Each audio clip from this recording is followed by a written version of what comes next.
Magre-reglo tayo ng Kobe 9 High KRM EXT.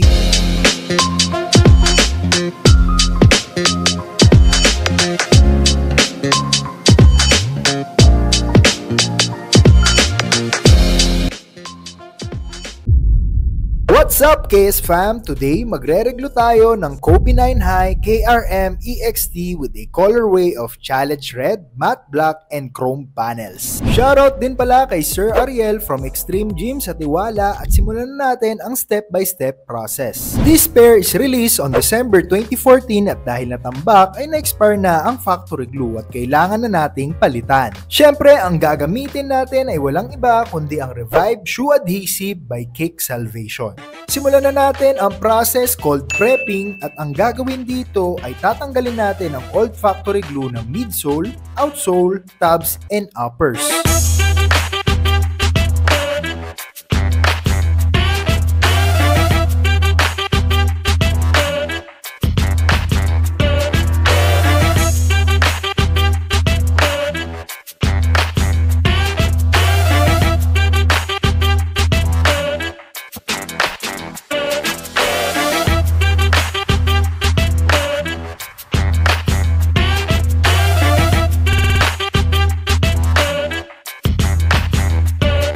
Tip lang fam, kailangan malinis ang pagkakatanggal ng old factory glue ng 100% para matibay ang pagkakadikit ng Revive Shoe Adhesive sa mga material ng sapatos. After ng prepping ay lalagyan na natin to ng first coating.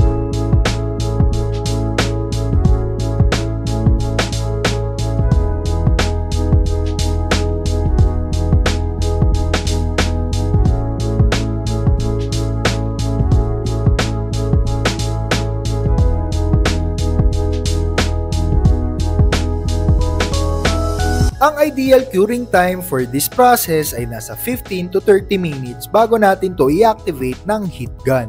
After natin maghintay ng 30 minutes ay a-applyan na natin to ng second coating. Ginagawa ang second coating para mas lalong tumibay pa ang pag-reglue. Another tip fam is kailangan manipis lang ang pag-apply ng glue at hindi dapat ito nagbabubbles dahil pwede itong maka-affect sa process ng pag-regluing. Ang curing time na inaantay natin for second coating is 1 hour bago natin to i-activate ulit ng heat gun. At after ma-activate ng heat gun, dikitan time na!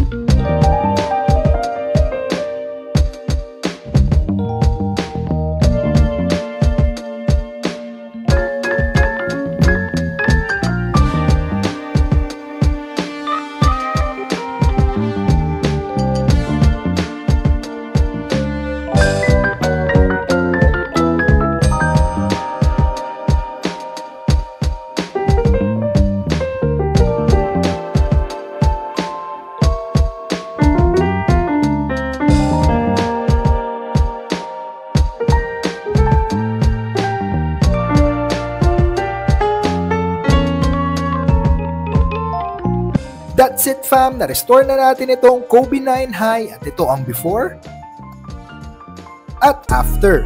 Salamat sa panonood KS fam at sana nag-enjoy at natuto kayo sa aming tutorial. Comment down below fam kung ano pa ang mga gusto nyo matutunan about sa pag-restore at paglilinis ng mga sneakers nyo. At kung naghahanap ka fam ng proven and tested na sneaker products na ginagamit talaga namin for cleaning and restoration, huwag ka na magdalawang isip pa na mag-check out sa shop namin. Lastly fam, don't forget to like, follow, and subscribe Kick Salvation accounts para mas maging updated pa kayo sa mga episodes at tutorial na ilalabas natin. Hanggang sa muli, KS fam!